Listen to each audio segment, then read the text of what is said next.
Financial reporting and analysis एक बहुत ज़रूरी स्किल है। इस स्किल के जरिए आपको ये पता चल सकता है कि कंपनीज फाइनेंशियल रिपोर्टिंग करती किस तरह है। कंपनीज की जो एनुअल रिपोर्ट्स हैं एज एन इन्वेस्टर, वो आप रिपोर्ट्स किस तरह स्टडी कर सकते हैं। उन पे रेशियोज अप्लाई करके आप ये किस तरह अंदाजा लगा सकते हैं कि which companies are good fundamentally and which companies are not so good. आपको ये भी पता चल सकता है कि जो वैल्यू क्रिएशन होती है कॉर्पोरेट लेवल पे, वो वैल्यू क्रिएशन किस तरह होती है। तो I did a lecture at JBIMS the other day, और उस लेक्चर का एक रिकैप बनाया मैंने इन दिस प्रेजेंटेशन। तो let's dive in and see how to do financial reporting and analysis. So financial reporting and analysis 101। सबसे पहले इन्वेस्टर को अकाउंटिंग का पता होना चाहिए। Accounting is backward looking. Accounting एक सब्जेक्ट है जहाँ पे आप बेसिकली बुक कीपिंग करते हैं। जो कंपनीज की ट्रांजैक्शंस होती हैं, उन ट्रांजैक्शंस को आप रिकॉर्ड करते हैं, उनको रिपोर्ट करते हैं।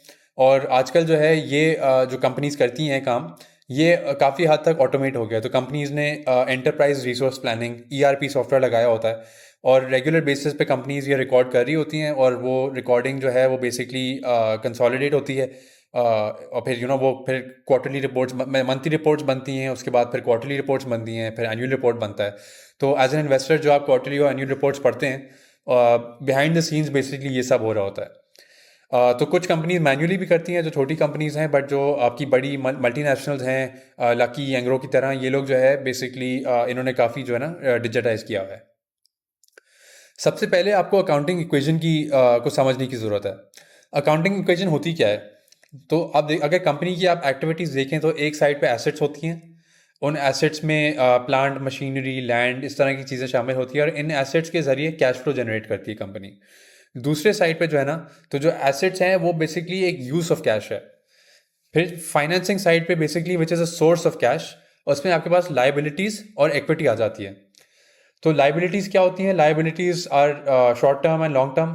तो अगर हम एक्चुअली हम अगर इनको इन ऑर्डर देखें तो पहले एसेट्स की बात करते हैं। एसेट्स में आपके पास प्लांट एंड मशीनरी हो जाती है, प्लांट, प्रॉपर्टी एंड इक्विपमेंट। तो उसमें लैंड, बिल्डिंग, मशीनरी, इक्विपमेंट, गाड़ियाँ, इस तरह की सारी चीज़ें आ जाती हैं।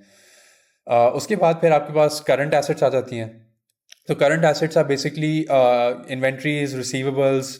कि आपने फॉर एग्जांपल इन्वेंट्री रखी हुई है, या आपने माल जो है ना कर्जे उधार पे बेचा हुआ है, तो आपका रिसीवेबल एक खड़ा हो गया कि किसी ने आपको फॉर एग्जांपल पैसे देने हो। फिर आपके पास कैश हो जाता है। कुछ कैश कंपनीज कैश के तौर पे रखती हैं, कुछ कंपनीज जो है ना शॉर्ट टर्म इन्वेस्टमेंट्स में डाल देती हैं। कुछ प्री पेमेंट्स हो, या आपने कोई खर्चा अगर एडवांस दे दिया, तो फिर वो एक एसेट आके खड़ा हो जाता है बैलेंस शीट पे।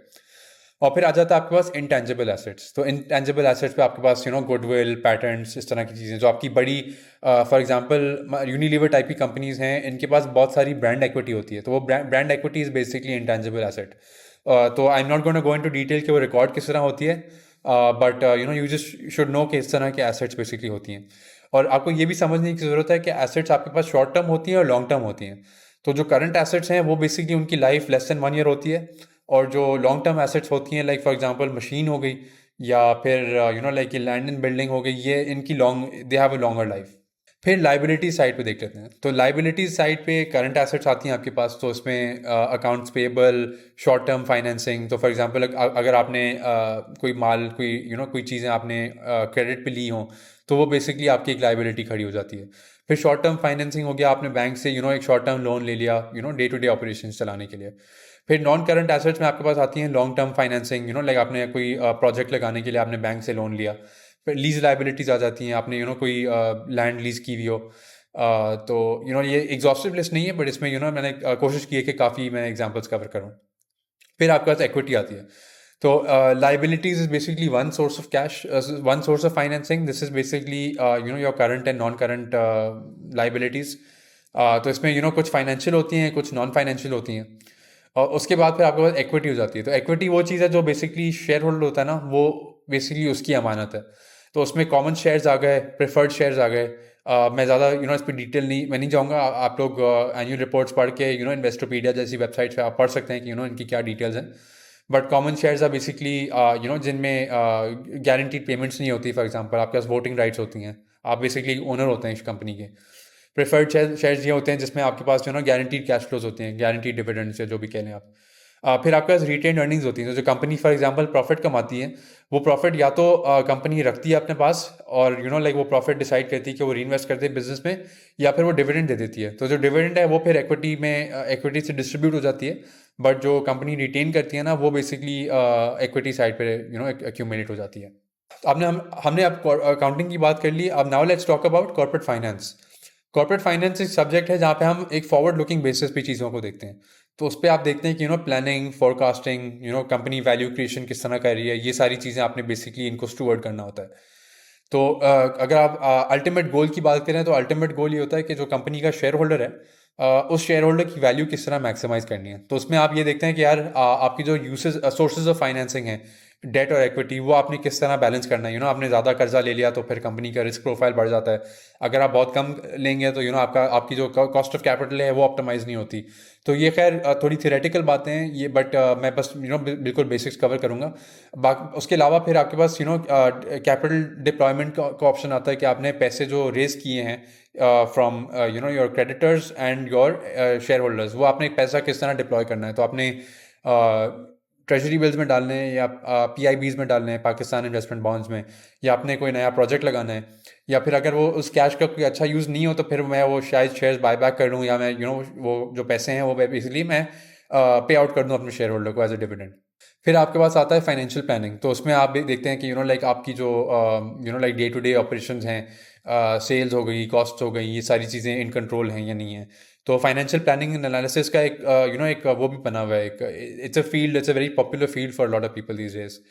It's a career path if you will. उसके अलावा फिर आपके पास कैश फ्लो मैनेजमेंट आ जाती है। तो आपने ये देखना होता है कि यार मैं एज अ कंपनी मैं सॉल्वेंट हूँ, मेरे पास लाइक कैश आ रहा है रेगुलरली, मेरे पास do I have enough cash to pay my obligations, मैंने अपने क्रेडिटर्स को पैसे देने हैं, मैंने बैंक्स को पैसे वापस करने हैं। और फिर बिजनेस पार्टनरिंग भी होती है। ये भी एक sort of financial planning analysis की तरह एक फील्ड है जहाँ पे आप सपोर्ट देते हैं, लाइक कॉस्टिंग करनी है, इस तरह की प्लानिंग वगैरह करनी है, कोई कैलकुलेशंस करनी है, सेल्स टीम को सपोर्ट करने या सप्लाई चेन की टीम को सपोर्ट करने। But at the end of the day आप लोगों को ये समझने की ज़रूरत है कि economic value added is what matters. सही है। इसमें क्या होता है कि आपने फॉर एग्जांपल मैंने अब बात कर ली यूसेस ऑफ फाइनेंसिंग की। उसमें बेसिकली आपने पैसे लगा दिए एसेट्स में, उन एसेट्स के जरिए आपने कैश फ्लो जनरेट किया, वो एक साइड पे आ गया। फिर आपके पास आया सोर्सेज ऑफ कैश या सोर्सेज ऑफ फाइनेंसिंग। तो उस पर आपके पास आ गया डेट एंड इक्विटी। डेट वो चीज़ है जो बेसिकली क्रेडिटर की होगी, या फॉर एग्जांपल बैंक की होगी, या लाइक फॉर एग्जांपल जो कैपिटल प्रोवाइडर जो भी होगा वो उसका जो लाइक इंटरेस्ट बेयरिंग लाइबिलिटी या प्रॉफिट बेयरिंग लाइबिलिटी होती है आपकी। फिर आपके पास होता है शेयर होल्डर की वेल्थ। तो कुछ पैसा शेयर होल्डर खुद डालता है, कुछ शेयर होल्डर बेसिकली लाइक बोरो करता है। तो वो एक आपका एक कैपिटल स्ट्रक्चर बन जाता है। तो उसमें आपको ये देखना होता है कि मैंने जो फॉर एग्जांपल एसेट से जो मैंने चीज़ जनरेट की है ना, वो बेसिकली आपका net operating profit after tax होता है। सही है। ये एक नंबर हम देखते हैं, बट उसके अलावा कैश फ्लो भी होता है, वो कैश फ्लो पे भी हम लोग बाद में आएंगे। तो एसेट से बेसिकली आपने जनरेट किया net operating profit after tax. इसकी कैलकुलेशन आप लोग ऑनलाइन पढ़ सकते हैं, मैं ज़्यादा डिटेल में नहीं जाऊँगा। बट जो दूसरी साइड पे ना, वो बेसिकली आपकी कॉस्ट ऑफ कैपिटल है। तो कॉस्ट ऑफ कैपिटल में आप ये देखते हैं कि आपने कैपिटल लगाया हुआ कितना है बिजनेस में, और उस कैपिटल की कॉस्ट कितनी है। तो जिस तरह फॉर एग्जांपल आप एक बिजनेस पे एक रिटर्न ऑन इक्विटी जनरेट कर रहे होते हैं, या like return on invested capital generate कर रहे होते हैं, उसी तरह वो जो कैपिटल आप बेसिकली ले रहे हैं, या तो इक्विटी होल्डर या फिर लाइक फॉर एग्जांपल लेंडर से, लाइक फॉर एग्जांपल बैंक से, वो उसका एक मिक्स बनता है बेसिकली। उसको कहते हैं, उस मिक्स को कहते हैं कैपिटल स्ट्रक्चर। तो वो जो आपके पास कैपिटल होता है ना, उसकी एक कॉस्ट होती है। तो वो एक फॉर एग्जांपल हम लोग उसको देखते हैं weighted average cost of capital. ये एक और कॉन्सेप्ट है, ये आप इन्वेस्टरपीडिया पे जाके पढ़ सकते हैं ऑनलाइन। मैं अगेन इस पर ज़्यादा डिटेल में नहीं बात करूंगा, बट ये बेसिकली आपके पास कैपिटल इन्वेस्टेड होता है कि आपने बिजनेस में फॉर एग्जांपल कितने पैसे लगाए हुए हैं, और उन पैसों की कॉस्ट क्या है। तो एक साल की कॉस्ट होगी आपकी फॉर एग्जांपल लेट्स से 20%। तो अल्टीमेटली आपका as a capital allocator, as a manager of the company, आपने ये करना है कि आपने जो कैपिटल रेज किया हुआ है फ्रॉम डेट एंड इक्विटी, वो कैपिटल अगर आपने फॉर एग्जांपल रेज किया हुआ है 20% पे, तो वो आपने बिजनेस में डिप्लॉय करना है एट अ हायर मतलब एट अ हायर रिटर्न। जब वो आपका रिटर्न ज़्यादा होगा तो फिर आपकी इकोनॉमिक वैल्यू क्रिएशन होगी कंपनी की। तो ये कॉन्सेप्ट है, ये बेसिकली आप किसी भी वेबसाइट पे जाके, कॉर्पोरेट फाइनेंस इंस्टीट्यूट भी है, इन्वेस्टोपीडिया पे है, आप ये कॉन्सेप्ट सर्च करेंगे, आपको इसके फॉर्मूलाज भी मिल जाएंगे, इसकी एक्सप्लेनेशन भी मिल जाएगी। But at the end of the day goal ये है कि आपने कैपिटल दो जगहों से लेनी है, from your lenders and your equity holders, your share holders. उस कैपिटल की कॉस्ट होगी, वो कॉस्ट जो है, उस कॉस्ट को आप बेसिकली आपने बीट करना है। वो किस तरह बीट करेंगे? By earning an excess return in excess of your cost of capital, तो वो बेसिकली आपका net operating profit after tax है। तो अगर ये नंबर जब पॉजिटिव होता है ना, दैट मीन्स कि आप इकोनॉमिक वैल्यू जनरेट कर रहे हैं। और जब आप कंपनीज जो इकोनॉमिक वैल्यू जनरेट करती हैं इन द लॉन्ग टर्म ना, they basically make their share holders rich. अब हम बात कर लेते हैं फाइनेंशियल रिपोर्टिंग की। तो इसमें जो है ना, अब आपको समझने की जरूरत है कि जब आप किसी भी कंपनी की एनुअल रिपोर्ट देखते हैं तो उसमें 3 स्टेटमेंट्स होती हैं। सही है, आपके पास इनकम स्टेटमेंट हो गई, बैलेंस शीट हो गई और कैश फ्लो स्टेटमेंट हो गया। और ये 3 स्टेटमेंट जो है ना, ये आपस में लिंक्ड होती हैं। तो अगर आप ये देखें कि इनकम स्टेटमेंट की अगर बात करें, तो इनकम स्टेटमेंट में आपके पास ये रेवेन्यू आ गया। इनकम स्टेटमेंट होता क्या है? ये बेसिकली रिकॉर्ड है कि यार आपने रेवेन्यू सेल्स इतनी की, आपका जो ना लाइक आपकी बचत इतनी होगी, नेट इनकम जिसको कहते हैं। तो आपने फॉर एग्जांपल ये रेवेन्यू कमाया, रेवेन्यू में आपने जो है ऑब्वियसली वो सेल्स करने के लिए आपने कुछ कॉस्ट इंकर की, तो वो कॉस्ट बेसिकली रिकॉर्ड होती हैं कॉस्ट ऑफ गुड्स सोल्ड में। For example your inventory cost और इस तरह की चीज़ें। इन्वेंट्री के अलावा भी आपकी दूसरी जो कॉस्ट ऑफ प्रोडक्शन है, फॉर एग्जांपल बिजली लगा ली, आपने और भी चीज़ें लगा ली, वो जो बेसिकली पर यूनिट बेसिस पे आप लोग एलोकेट करते हैं। फिर आपके पास आता है ग्रॉस प्रॉफिट। तो ग्रॉस प्रॉफिट इज बेसिकली कि आपने रेवेन्यू से जो है ना कॉस्ट ऑफ गुड्स निकाल के आपकी कितनी बचत हो गई। उसके बाद फिर कुछ ऑपरेटिंग एक्सपेंसेस आ जाती हैं कि आपने सैलरीज देनी है, आपने कुछ सेलिंग इन जनरल एक्सपेंसेस इंकर करने हैं। तो वो करने के बाद आपके पास ऑपरेटिंग इनकम बचता है। उसके बाद फिर कुछ नॉन ऑपरेटिंग एक्सपेंसेस होती हैं। आपने फॉर एग्जांपल लाइक आपने अगर पैसे बोरो किए हुए हैं तो उन बोरोइंग की कॉस्ट होती है, इंटरेस्ट कॉस्ट होती है, तो वो आपने फाइनेंशियल चार्जेस दिए अपने। फिर आपका से बचती है प्री टैक्स इनकम। फिर उस पर आपने जो है ना इनकम टैक्स दिया, तो वो देने के बाद जो है ना आपके पास बचता है नेट इनकम। और ये नेट इनकम जो है ना, ये बेसिकली शेयर होल्डर का प्रॉफिट है। तो ये बेसिकली जब आप डिवाइड करेंगे बाय शेयर आउटस्टैंडिंग ना, तो आपके पास एक ईपीएस का नंबर आता है, अर्निंग्स पर शेयर। और ये नंबर सारे आपके ब्रोकर्स वगैरह रिपोर्ट करते हैं। तो ये आप नंबर देखें तो it's always go to buy companies जो अपनी अर्निंग्स रेगुलरली बेसिस पे ग्रो कर रही हूँ। आ जाए कैश फ्लो स्टेटमेंट पे। तो आप देखें cash flow statement is basically link to your income statement also and your balance sheet also. तो कैश फ्लो स्टेटमेंट हम जब बनाते हैं तो उसमें फॉर एग्जांपल आपके पास लाइक नेट इनकम से आप शुरू करते हैं। इसको एक इनडायरेक्ट मेथड कहते हैं, एक डायरेक्ट मेथड कहते हैं। मैं अभी इनडायरेक्ट मेथड की बात कर रहा हूँ। बट आपके पास नेट इनकम आई, फिर आपके पास आपके पास कुछ नॉन कैश चार्जेस हुए। जैसे फॉर एग्जांपल एक डिप्रिसिएशन है, आपने डिप्रिसिएशन इनकम स्टेटमेंट से तो डिडक्ट कर ली, बट वो एक उसमें कैश का तो कोई इंप्लीकेशन नहीं है ना, तो वो आप डिप्रिसिएशन ऐड करते हैं। फिर आपके पास जो है ना कुछ चेंजेस इन वर्किंग कैपिटल आती हैं। तो ये जो चेंजेस इन वर्किंग कैपिटल है ना, ये बेसिकली बैलेंस शीट से लिंक्ड है। उसमें ये होता है कि अगर आपने फॉर एग्जांपल कोई माल उधार पे बेच दिया, तो आपकी रिसीवेबल बढ़ गई। जब रिसीवेबल बढ़ती है तो उसका मतलब है कि आपका कैश बेसिकली रिसीवेबल में स्टक हो रहा है, तो ये आपके कैश फ्लो स्टेटमेंट से माइनस हो जाता है। जो आपका नेट इनकम और नॉन कैश चार्जेस, ये आप नीचे आप देखेंगे माइनस हो जाता है। उसके बाद फिर कुछ फॉर एग्जांपल आपने अगर किसी से क्रेडिट पे माल लिया, खरीदा सप्लायर से, तो वो बेसिकली आप प्लस कर देते हैं, क्योंकि वहाँ पे किसी और का कैश स्टक हो रहा है, आपका कैश स्टक नहीं हो रहा। तो ये आ गया आपके पास cash flow from operating activities. फिर आप देखेंगे कि आपने बिजनेस ने कुछ पैसे इन्वेस्ट किए ग्रो करने के लिए, तो उसने कोई अगर नई मशीन लगाई हो, तो वो बेसिकली उसकी कॉस्ट आती है कैपेक्स के अंदर, कैपिटल एक्सपेंडिचर। आपने कोई कंपनी खरीदी तो एक्विजिशंस में आ जाती है। आपने कोई एसेट्स अगर बेच दिए तो वो बेसिकली आ जाती हैं एज अ प्लस। तो ये बेसिकली सम अप होती हैं और ये क्लासीफाई करते हैं cash flow from investing activities. तो ये आपका cash flow from operating activities हो गया। फिर cash flow from investing activities आ गया। और it's always good to see कि कंपनी अगर कैपेक्स इंकर कर रही है, तो पहले तो आप देखें कि कंपनी ऑपरेटिंग एक्टिविटीज से कैश जनरेट कर रही है या नहीं कर रही। क्योंकि अगर आप सेल कर रहे हैं बट वो कन्वर्ट नहीं हो रहा कैश में, तो then that's not a good thing. फिर आपको देखना चाहिए कि लाइक इन्वेस्टिंग एक्टिविटी से क्या क्या एक्टिविटी चल रही है, कंपनी बेसिकली इन्वेस्ट कर रही है ग्रोथ में, या वो सिर्फ अपना जो है एग्जिस्टिंग कैपेक्स है जो बेसिकली डिप्रिसिएशन की वजह से कम हो रही है, उसको बस रिप्लेस की जा रही है रेगुलरली। तो या तो कंपनी ग्रो कर रही होगी, या फिर वो बस अपना कैपिटल लेवल जो है ना मेनटेन कर रही होगी। फिर आप देखेंगे इन्वेस्टिंग एक्टिविटीज़। तो इसमें क्या आता है कि मैंने पहले यह बात की थी कि सोर्सेज ऑफ फाइनेंसिंग, तो उसमें आ जाता है डेट एंड इक्विटी। तो डेट एंड इक्विटी में जो भी रिलेटेड चीज़ें होती हैं, फॉर एग्जांपल आपने बैंक से बोरोइंग की, आपने बैंक को पैसे वापस किए, आपने अपने शेयर होल्डर को डिविडेंड दिए, आपने कोई नई स्टॉक इशुएंस की, आपने कोई शेयर्स बाय बैक किए, तो ये सारी चीज़ें आ जाती हैं आपकी फाइनेंस एक्टिविटीज़ से। उसके बाद फिर आप देखते हैं कि चेंजेस इन कैश आ जाता है। तो आपके पास शुरू में जो कैश था वो बेसिकली उसमें एक चेंज आता है, क्योंकि आप कुछ कैश जनरेट करेंगे या कुछ कैश आप बर्न करेंगे।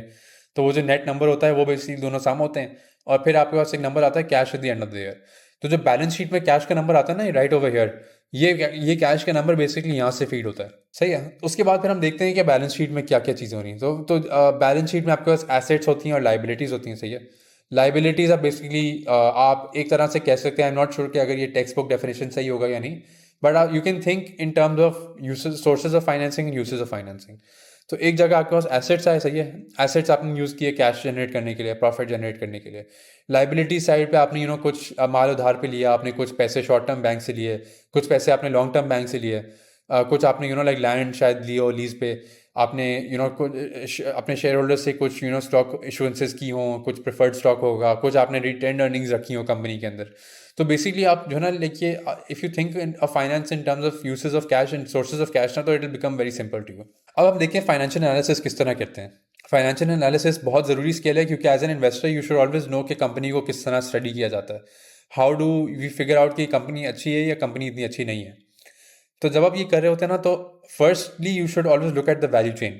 आप ये समझें कि जो पूरी वैल्यू चेन है ना कंपनी ने, फॉर एग्जांपल टेक्सटाइल की अगर बात करूँ, तो आपने कॉटन कल्टीवेट की, फिर फिर जिनर ने उसको थोड़ा प्रोसेस किया, फिर जिनर ने आगे स्पिनर को बेचा, स्पिनर ने आगे वीवर को बेचा, वीवर ने फिर आगे गारमेंट्स वाले को बेचा, फिर गारमेंट्स वाला आगे बेचेगा H&M को या नाइकी को या एडिडास को या इस तरह की किसी कंपनी को। तो आप हमेशा समझें कि ये पूरी वैल्यू चेन आप मैप करें। इसमें आप देखें कि कौन कौन से प्लेयर्स हैं, ये क्या करती हैं, क्या बिजनेस मॉडल है, मार्जिन्स किस तरह के हैं वैल्यू चेन के हर सेगमेंट के अंदर, प्रॉफिटेबिलिटी किस तरह की है, कंपनीज मतलब वो फ्रैगमेंटेड है, ये बहुत कम कंपनीज हैं या ज़्यादा कंपनीज हैं। तो just do a 360 degree analysis of the value chain. फिर आप पोर्टर्स का एक 5 फोर्सेस मॉडल होता है कि बायर्स को आप स्टडी करें, आप सप्लायर्स को स्टडी करें, आप सब्सटीट्यूट्स को स्टडी करें, राइवल्स को स्टडी करें, न्यू एंट्रेंट्स। तो फॉर एग्जांपल बायर्स में बेसिकली आपके हो गए कस्टमर्स, सप्लायर्स हो गए आपके जो रॉ मटेरियल सप्लाई करती हैं आपको, सब्सटीट्यूट्स हो गए कि यार कोई कंपीटिंग प्रोडक्ट्स नहीं आ गई जो लाइक मेरे सेल्स को थ्रेटन करेंगी। राइवल्स हो गए कि लाइक कोई आपकी कंपीटिंग, आपके जो कंपटीशन है बेसिकली, न्यू एंट्रेंट्स भी आ जाती हैं कि कंपनीज में भी कंपटीशन बढ़ रही है, कंपटीशन कम हो रही है। फॉर एग्जांपल अगर आप फर्टिलाइजर सेक्टर देखें तो वहाँ पे कंपटीशन कम है, मतलब 3 कंपनीज हैं वो अपना काम करती रहती हैं, फौजी, एंग्रो, फातिमा, ये आपके बिग 3 हो गए। टेक्सटाइल्स अगर आप देखें तो टेक्सटाइल्स बहुत ही कंपेटिटिव स्पेस है वहाँ पे, like I think new entrants नहीं होंगे इतने, बट राइवल्स बहुत ज़्यादा हैं। तो राइवल्स जब ज़्यादा हों तो रिटर्न्स भी फिर थोड़े आपके वो जाते हैं कंपेटिटिव, कंपेटिटिव नहीं but like I mean to say like वो मार्जिन्स थोड़े स्क्वीज हो जाते हैं आपके। फर्टिलाइजर देखें, फर्टिलाइजर सेक्टर में लाइक अच्छे प्रॉफिट्स कमाती हैं कंपनीज। तो फिर आप लाइक बिग पिक्चर में आप इंडस्ट्री की रिटर्न्स भी स्टडी करें, आप कंपेटिटिवनेस भी स्टडी करें। आपको ये बिग पिक्चर स्टडी करनी पड़ती है इन terms of industry returns and competitiveness, कि इसमें रॉ मटेरियल की क्या गेम है। Is the industry labour intensive और एनर्जी इंटेंसिव? इसमें लाइक रॉ मटेरियल का क्या इज रॉ मटेरियल इम्पोर्टेड और इज रॉ मटेरियल लाइक कि कोई इंडिजिनस रॉ मटेरियल है जिसमें हमारा एडवांटेज है। अगर आप सिस्टम्स लिमिटेड देखें तो उनका basically their raw material is basically people, तो उनकी वेजेस वो रुपीज़ में देते हैं, उनकी सेल सारी डॉलर में होती है। तो that's a good business model to have. कुछ कंपनीज हैं लाइक राइस की कंपनीज हैं, उनके पास सारा लोकल रॉ मटेरियल है, वो सारा एक्सपोर्ट करते हैं। तो मैं रिटर्न की बात नहीं करूंगा या मार्जिन की बात नहीं करूंगा, but I am just saying कि आप डिफरेंट आर्केटाइप्स होते हैं, आपको ये स्टडी करने की जरूरत है। टेक्सटाइल्स हैं, उनके पास कुछ लोकल कॉटन है, बट वो जो पेट्रोकेमिकल्स हैं जिनसे पॉलिएस्टर बनता है वो बेसिकली इंपोर्ट होता है। ऑटोज़ हैं फॉर एग्जांपल, वो किट्स इंपोर्ट करती हैं, वो आगे एक्सपोर्ट कर देती हैं। तो always study the energy intensity, the raw material intensity, the business model की लाइक उनका रेवेन्यू स्ट्रक्चर किस तरह का है और कॉस्ट स्ट्रक्चर किस तरह का है। And like it's a good way to understand an industry in comprehensive way. फिर फाइनेंशियल रेशियोज की बात करूँ तो ये मैं नेक्स्ट स्लाइड पे बात करूँगा, क्योंकि मैंने एक इन्फोग्राफिक बनाया हुआ है इसके लिए। बट फिर फाइनेंशियल मॉडलिंग ये होती है, तो कुछ एनालिस्ट होती हैं लाइक सेल साइड पे, ब्रोकरेजेस पे, जो बेसिकली पूरा मॉडल बनाती हैं। जब आप इन्वेस्ट कर रहे होते हैं तो you always investing in a future stream of cash flows. तो कुछ एनालिस्ट बिठाए हुए होते हैं लोगों ने, और कुछ कंपनीज इंटरनली भी बिठाती हैं जो बेसिकली स्टडी करती हैं कि ये कंपनी आगे कैश फ्लो किस तरह का कमाएंगी। तो ये फॉर एग्जांपल सेल कितनी होगी, सेल से प्रॉफिट कितना जनरेट होगा, प्रॉफिट से कैश फ्लो कितना जनरेट होगा, और अल्टीमेटली जो ना लाइक ये कितना रिटर्न जनरेट कर सकती है company over the long run. अगर अब मैं रेशोज की बात करूँ तो रेशोज में अब जनरल लाइक आपके पास ये आ जाती है, तो एक अब्रीविएशन है क्लेवर के नाम से। क्लेवर में आपके पास आ जाता है capital efficiency, liquidity and leverage, expansion and growth. अगर मैं आगे देखूं तो वैल्यूएशन, अर्निंग्स और रिटर्न्स एंड पे आउट्स। अगर मैं शुरू से स्टार्ट करूं, कैपिटल एफिशिएंसी में आप एक one ratio two look eight is return on invested capital, net operating profit after tax. तो जो ऑपरेटिंग प्रॉफिट है इसमें फॉर एग्जांपल आप आई थिंक इट्स बेटर कि मैं इस पर ज़्यादा टाइम ना लगाऊं, आप इन्वेस्टोपीडिया पे पढ़ सकते हैं। But it's basically operating profit कितना बन रहा है कंपनी का, उसका आप डिवाइड करें कंपनी की कैपिटल बेस से, तो आपको ये पता चल जाता है कि ये कंपनी बेसिकली कितना एफिशिएंटली कैपिटल डिप्लॉय कर रही है। उसके बाद फिर आप देखते हैं रिटर्न ऑन इक्विटी। तो दिस इज रेशो जो बैंक्स में ज़्यादा हम लोग स्टडी करते हैं, लेकिन जो फाइनेंशियल सर्विसेज में कंपनीज होती हैं। फिर आपके पास आ जाता है लिक्विडिटी एंड लेवरेज। तो इसमें आप देखते हैं कि लाइक फॉर एग्जांपल, और ये एक नॉन एग्जॉस्टिव लिस्ट है, this is not a complete list, but these are some ratios जो मैं कभी कभार यूज करता हूँ। तो करंट रेशियो में आप देखते हैं कि current assets over current liabilities किस तरह की हैं। Like it's always good, one से ऊपर तो लाजमी है, बट लाइक कभी 1.5 या 2 टाइप का रेशियो हो तो दैट इंडिकेट्स कि यार कंपनी थोड़ा ज़्यादा सॉल्वेंट है, and it has more liquid assets to pay for the bad days. फिर आपके पास डेट टू एबिडा है। तो एबिडा एक नंबर है जो आई डोंट थिंक कि सारी कंपनीज रिपोर्ट करती हैं अपने एनुअल रिपोर्ट्स में, बट ये आप नंबर निकाल सकते हैं। ये basically earnings before, so it's basically debt over, so long term debt plus जो शॉर्ट टर्म पोर्शन होता है लॉन्ग टर्म डेट का, वो भी आप सम कर सकते हैं इसमें। तो it's debt over earnings before interest, taxes, depreciation and amortisation. तो इससे आपको पता चल सकता है कि आपका जो फॉर एग्जांपल कैश फ्लो है, एबिडा कैश फ्लो नहीं है, बट लाइक एक प्रॉक्सी यूज़ किया जाता है कैश फ्लो के लिए, कि लाइक कंपनी अपना डेट कितना आसानी से पे कर सकती है। तो इसमें मतलब आई डोंट नो कि I don't be too prescriptive और anything, but it's always good, like 4 से ज़्यादा रेशो कुछ ज़्यादा ही रिस्की हो जाता है। इट्स ऑलवेज गुड कि कंपनी 2 to 3 टाइप का रेशो अगर मेंटेन करे तो that's like maybe a sweet spot, but is no one right answer. उसके बाद फिर आपके पास आ जाता है एक्सपेंशन एंड ग्रोथ। तो उसमें आप देखते हैं कि रेवेन्यूज़ की क्या केगर है, अर्निंग्स की क्या केगर है, और आपको ये हमेशा देखने की ज़रूरत है कि ये ग्रोथ आगे होगी या नहीं होगी। तो इसके लिए यू कांट जस्ट अज्यूम कि जो पिछली ग्रोथ आई है 10 साल में या 5 साल में वही ग्रोथ कंटिन्यू करेगी। यू ऑलवेज नीड टू से कि आगे ये कंपनी इन्वेस्ट कर रही है। आप कैश फ्लो स्टेटमेंट में देखें कि ये कैपेक्स कर रही है या नहीं कर रही, न्यूज़ आर्टिकल्स पढ़ें, आप ब्रोकर की रिपोर्ट्स पढ़ें, उससे आपको अंदाज़ा होगा कि ये कंपनी अच्छे प्रोजेक्ट्स में इन्वेस्ट कर रही है या नहीं कर रही। अगर वो नहीं कर रही हो then the company won't grow. उसके बाद देन यू हैव वैल्यूएशन। तो वैल्यूएशन का यही प्रिंसिपल है कि आप हमेशा कंपनी का एक मार्जिन ऑफ सेफ्टी देखें कि लाइक मैं इस कंपनी के लिए ज़्यादा ओवर पे तो नहीं कर रहा। तो उसमें आप like price to earnings ratio देख सकते हैं कि कंपनी की जो सस्टेनेबल ऑपरेटिंग अर्निंग्स हैं, आइडियली फॉरवर्ड लुकिंग अर्निंग्स, उसके बेसिस पे आज की प्राइस जो है वो प्राइस जस्टिफाइड है या नहीं है। तो इसको कंपेयर करने का ये तरीका है कि आप प्राइस टू अर्निंग्स रेशो आप हिस्टोरिकली कंपेयर करें एक ही कंपनी में, और आप ये भी देखें कि जो सेक्टर है उस सेक्टर में जो दूसरे प्लेयर्स हैं उनमें ये किस तरह का कंपैरिजन बनती है। बट ऑब्वियसली आप ये हमेशा एप्पल्स टू एप्पल्स कंपैरिजन नहीं होगा, क्योंकि एक तो estimating forward earnings is not very easy. May be you can do it in predictable businesses, but जो हाई ग्रोथ बिजनेसेस होती हैं वो शायद इतना जो वेल कवर्ड ना हो एनालिस्ट हैं, that might be a little hard to assess. तो बट बॉटम लाइन इज कि लाइक कुछ कंपनीज अच्छी होंगी, कुछ कंपनीज में मैनेजमेंट के लिए कोई लाइक लोग इन्वेस्टर्स प्रीमियम पे करते होंगे, तो शायद वो प्राइस टू अर्निंग्स उसका ज़्यादा हो। But I am just saying कि हमेशा एप्पल्स टू एप्पल्स नहीं होगा, बट एक यार्ड स्टिक के लिए या एक अंदाज़ा लगाने के लिए it's always like a good way to go about it. उसके बाद फिर आपके पास आ जाता है कैश फ्लो यील्ड। तो आप ये देखते हैं कि like based on the company का जो फ्री कैश फ्लो है, और ये sustainable free cash flow, not कि वो इसने वन टाइम इन्वेस्टमेंट कर दी प्रोजेक्ट में, वो सारी वन टाइम चीज़ें निकाल के जो कंपनी का फ्री कैश फ्लो बनता है हर साल, उसके बेसिस पे आप प्राइस लाइक कितना ब्रेक पे कर रहे हो, इज दैट प्राइस जस्टिफाइड और नॉट। और वो भी देखने के लिए you can compare to a historical point in time, या फिर आप देख सकते हैं कि लाइक जो कंपनी सेक्टर में दूसरी कंपनीज हैं उनके मुकाबले में ये किस तरह की प्राइस है। Then you have price to book value. तो price to book value is ratio जो बैंक्स में अक्सर लोग देखते हैं। ये बेसिकली के बैलेंस शीट की जो बुक वैल्यू है वो उसके बेसिस पे आप क्या प्राइस पे कर रहे हैं।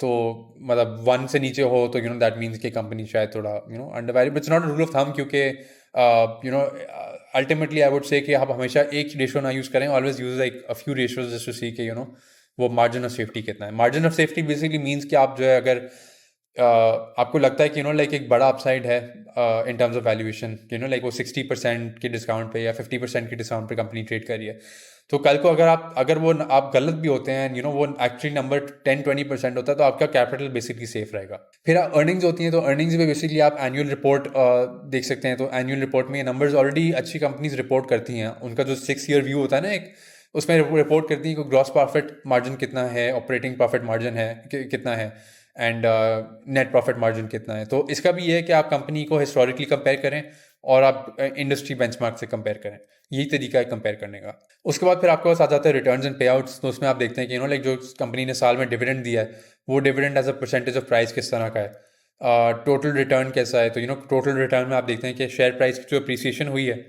अगर 100 रुपये का शेयर था और उसमें आपके पास वो शेयर अब आज 110 का हो गया एक साल में, तो 10 रुपये का कैपिटल गेन आ गया आपके पास। फिर उसने अगर 10 रुपये का डिविडेंड भी दिया हो, तो वो डिविडेंड भी 10 रुपये शामिल करें आप, तो वो 10 + 10 ओवर आप करें डिवाइड बाय प्राइस, तो वो आपको पता चलता है कि लाइक टोटल रिटर्न कितना था कंपनी का। हमेशा मैं इन्वेस्टर्स को ये एडवाइस करता हूँ कि आप हमेशा एक चीज़ ना करें, नेवर चेस ओनली डिविडेंड्स। आप ये भी देखें कि यार कंपनी डिविडेंड भी अच्छा देती हो या कंसिस्टेंटली देता हो। Consistently is more important than like giving high dividends. और फिर आप ये भी देखें कि कंपनी ग्रो कर रही है नहीं कर रही है। अगर वो कंपनी डिविडेंड्स दिए जा रही है, दैट चांसेस आर कि वो शायद लाइक ग्रोथ में इतना इन्वेस्ट नहीं कर रही हो। अच्छा, so lastly I cover this infographic where I just discuss some guiding principles के स्टॉक्स में किस तरह आपको इन्वेस्ट करनी चाहिए। तो कुछ अगर मैं लाइक कुछ प्रिंसिपल्स की बात करूँ तो ऑलवेज आप बिजनेस समझ के इन्वेस्ट करें। आप पहले इंडस्ट्री समझें, वैल्यू चेन समझें, आप एनुअल रिपोर्ट्स पढ़ें, ब्रोकर की रिपोर्ट्स पढ़ें। वो सब करने के बाद जो है ना आप फिर खरीदें। Never buy something that you don't understand.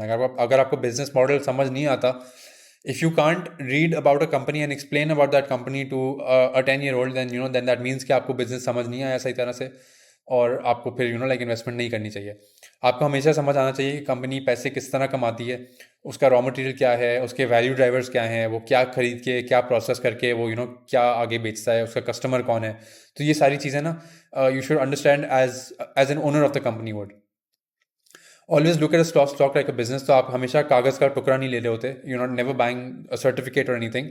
you're buying a business, you're buying an ownership claim on an actual business. So अगर for example तब्बा साहब can understand his business, then what's stopping you from reading कि यार ये business किस तरह raw material खरीदती है, उसको क्या वैल्यू ऐड करता है, आगे किस तरह बेचती है, B2B है, B2C है, उसका कैश फ्लो साइकिल कैसा है, उसकी वैल्यूएशन कैसी है। तो always understand these things before investing. एक कहावत है, buy wonderful companies at fair prices. तो डोंट थिंक यार वो कंपनी एक है, एक पेनी स्टॉक है, वो बिल्कुल ही जो है ना लाइक कूड़ों के दाम पे बिक रहा है, तो मैं जो है ना उसमें इन्वेस्ट कर लूँगा। ऑलवेज बाय गुड बिजनेसेस जिनकी अच्छी मैनेजमेंट हो, जो अच्छे प्रोजेक्ट्स में इन्वेस्ट कर रही हो। एंड अगर आप थोड़ा प्रीमियम पे भी कर रहे हैं तो आई एम नॉट सेइंग कि आप ओवर पे करें बिजनेस के लिए, बट ऑलवेज पे a fair price for that business. अगर वो मार्केट उसको एक हाई पीई दे रही है तो प्रॉब्ली मार्केट को लगता है कि यार ये बिजनेस में कुछ दम है अभी। Let your winners run. तो मतलब ऑलवेज अगर आपने अच्छी कंपनी खरीदी है तो at least hold it through out one economic cycle, जो टिपिकली 5 से 8 या शायद 10 साल भी चलता हो। जब वो इंटरेस्ट रेट्स बिल्कुल ही हाई होती हैं, फिर कट्स आती हैं तो रेट्स नीचे जाती है, मार्केट में तेज़ी आती है, तो लाइक दीज कंपनीज ग्रो।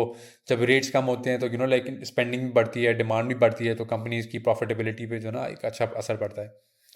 और कंपाउंड करें अपने वेल्थ को। मतलब आपने कंपाउंडिंग का ग्राफ देख लिया था ऑलरेडी, मैं वापस डाल दूंगा इस प्रेजेंटेशन में। बट इसका यही है कि आप जितना लंबा इन्वेस्ट करेंगे ना उतना आपकी वेल्थ कंपाउंड करती रहेगी, अज्यूमिंग कि you are buying good businesses at the right time at the right price. तो आप इन्वेस्ट करते हुए आप बिग पिक्चर देखिए। मैंने ऑलरेडी पिछले साइड पे कवर कर लिया था, बट इसमें आप ये देखेंगे लाइक ये कंपनी एक्सपोर्ट्स करती है, या गवर्नमेंट का कुछ पुश है कि यार ये वाली इंडस्ट्री में डेवलप करूँ, कोई अच्छी पॉलिसी आई हुई हो, कोई इसके स्ट्रेटेजिक एसेट्स हों, जैसे एग्रो फर्टिलाइजर का या फौजी फर्टिलाइजर का फर्टिलाइजर का प्लांट है, तो ये बेसिकली फूड सिक्योरिटी के लिए बहुत इंपॉर्टेंट है। हमारी बेसिकली गैस एक्सप्लोरेशन करती है, ये एनर्जी सिक्योरिटी के लिए बहुत लाइक इम्पॉर्टेंट अहम किरदार अदा करती हैं। आपके पास फिर OGDC हो गया, PPL हो गया, ये भी स्ट्रेटेजिक एसेट्स हैं कंपनी के नाम। मैं ये नहीं कह रहा कि आप इन्वेस्ट करें जाके, उनमें मसले हैं OGDC PPL जैसे स्टेट ओन्ड एंटरप्राइजेज में, but there are some companies जो स्ट्रेटेजिक प्रॉब्लम सॉल्व कर रही हो, be it food security, be it energy security, जिसमें हबको जैसी कंपनीज आ जाती हैं, be it exports like systems limited, Interloop, like इस तरह की कंपनीज एक्सपोर्ट्स पे काम कर रही हैं। तो always look at this big themes. एक थीम है आजकल लाइक चाइनीज़ गाड़ियों की बड़ी वो हलचल मची हुई है, बिकॉज चाइना बेसिकली नंबर 1 बन गया है गाड़ियों में, एक्सपोर्ट्स में। तो कुछ पाकिस्तानी कंपनीज ने जॉइंट वेंचर्स की में, and they're investing in Chinese cars. उसके बाद फिर कंपेरेटिव एडवांटेज देखें आप, उसमें आपके पास लाइक कोई कंपनी अगर उसके पास बहुत सारा स्केल हो, बहुत बड़ी हो कंपनी, उसके पास कोई अच्छी रेगुलेशन मिली हुई हो, जिसकी वजह से वो it's protected from like competition. कोई कंपनी फर्स्ट मूवर हो, उसके पास फर्स्ट मूवर एडवांटेज हो। Like for example Meezaan bank ने अपना इस्लामिक बैंकिंग में बहुत अच्छा नाम बनाया हुआ है आजकल। बैरियर्स टू एंट्री हो गई, लाइक अगेन स्केल के साथ ये इसका ये भी ताल्लुक है कि लाइक कंपनी ने बहुत सारी कोई इनोवेशन कर ली हो, या उसका बहुत बड़ा स्केल हो, जिसकी वजह से बहुत सारी कंपनीज इन्वेस्ट करके नहीं इस स्पेस में एंटर कर सकती। या तो किसी कंपनी लाइक नेस्ले जैसी कंपनी का कोई मोट हो, कंपेटिटिव एडवांटेज हो, तो बहुत स्ट्रॉन्ग ब्रांड हो, तो उसमें ये होता है कि not everybody can develop a strong brand like Nestle. आप दुकान में देखेंगे ईजिली रिकग्नाइजेबल बाय एनीबडी। तो या तो उस कंपनी की कॉस्ट स्ट्रक्चर बहुत अच्छी हो, डिस्ट्रीब्यूशन बहुत स्ट्रांग हो, या वो कंपनी पूरा वैल्यू चेन कवर करती हो, पूरा वर्टिकली इंटीग्रेटेड हो। तो इस इन फैक्टर्स की वजह से जो है ना, companies have a competitive advantage. मोट का मतलब क्या है? मोट मीन्स कि अगर आपके पास एक कासल हो ना, तो उस कासल के इर्द गिर्द इस तरह का एक प्रोटेक्टिव बैरियर हो जिसकी वजह से लोग अंदर नहीं आ सकते। तो that is just to explain the message कि जब कंपेटिटिव एडवांटेज होती है कंपनी के पास, दैट मीन्स कि not a lot of companies can invest and start doing the same thing. वो एक बैरियर बना हुआ होता है, and companies can sustainably earn higher returns than its competition. फिर मैंने फाइनेंशियल्स की थोड़ी बात की थी लास्ट स्लाइड पे, बट फाइनेंशियल्स में आप देखें कि ग्रोथ कैसी हो रही है रेवेन्यूज़ और अर्निंग्स में।